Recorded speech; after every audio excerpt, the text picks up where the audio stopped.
নমস্কার বন্ধুরা, আজ আমি সাবেকিয়ানা রান্না করে দেখাবো। যে রান্নাগুলো ভুলেই গেছি আমরা করতে, যে মুসুর ডালের বড়া দিয়ে কচু আর বেগুনের টক। এই টকটা ভাতের সাথে মেখে খেতে খুব ভালো লাগে। আগে মা ঠাকুমারা এই টক রান্না করে ভাত দিয়ে খেত, আমার খুব ভালো লাগতো খেতে, তাই আজকে আমি বানিয়ে আপনাদের দেখালাম। আর আমিও খুব ভালোবাসি এই টকটা খেতে। অবশ্যই আপনারা বাড়িতে বানিয়ে খেয়ে দেখবেন কতটা ভালো।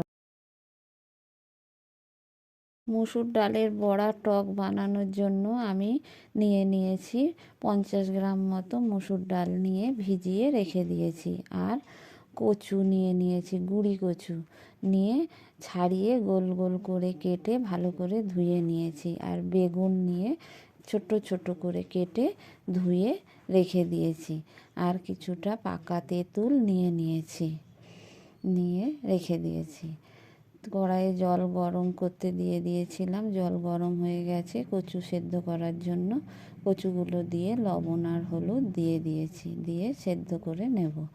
আর এদিকে আমি মিক্সিতে ডালটা পেস্ট করে নিয়ে একটি পাত্রে নিয়ে বড়া ভাজার জন্য আমি দিয়ে দিচ্ছি কালো জিরে, লবণ আর হলুদ দিয়ে ভালো করে ডালটা আমি ফেটিয়ে নিতে হবে।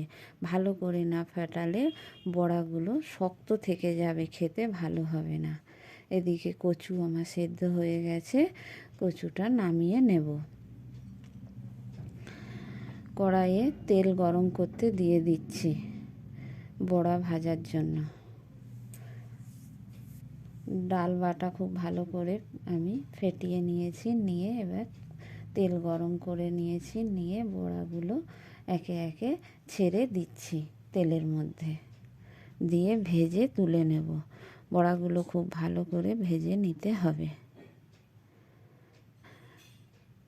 এক পিঠ ভাজা হয়ে গেছে, আমি আর এক পিঠ খুন্তি দিয়ে উল্টে দিচ্ছি আস্তে আস্তে। এই দেখুন বড়াগুলো সব ভাজা হয়ে গেছে, এবার আমি নামিয়ে নিয়েছি। অন্য আরেকটি কড়াইয়ে 5 ফোড়ন আর শুকনো লঙ্কা দিয়ে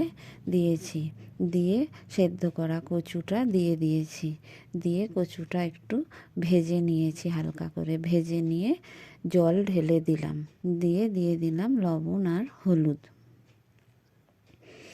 দিয়ে ঝোলটা যখন ফুটে উঠবে তখন দিয়ে দিলাম কেটে রাখা বেগুনটা। খুন্তি দিয়ে ভালো করে নেড়ে চেড়ে নিয়ে একটু ঢেকে দিলাম, বেগুনটা যাতে সেদ্ধ হয়ে যায় তাড়াতাড়ি। ঢাকা খুলে নিয়েছি, কচু আর বেগুন খুব ভালোভাবে সেদ্ধ হয়ে গেছে। এবার আমি ওই পাকা তেঁতুলটা জলের মধ্যে গুলে ভালো করে দিয়ে আবারও একটু জল দিয়ে দিচ্ছি। এই টকটা একটু ঝোল হবে, তাই জন্য একটু বেশি জল দিয়ে দিয়েছি। আর ডালের বড়াগুলো দেবো তো, ডালের বড়ায় প্রচুর জল টেনে নেয়, সেই জন্য একটু বেশি জল দিতে হবে। এবার ডালের বড়াগুলো দিয়ে ভালো করে ফুটার পরে আমি মিষ্টি দিয়ে দিলাম পরিমাণ মতো। এখানে যে যেমন মিষ্টি পছন্দ করবেন সে তেমন মিষ্টি দেবেন।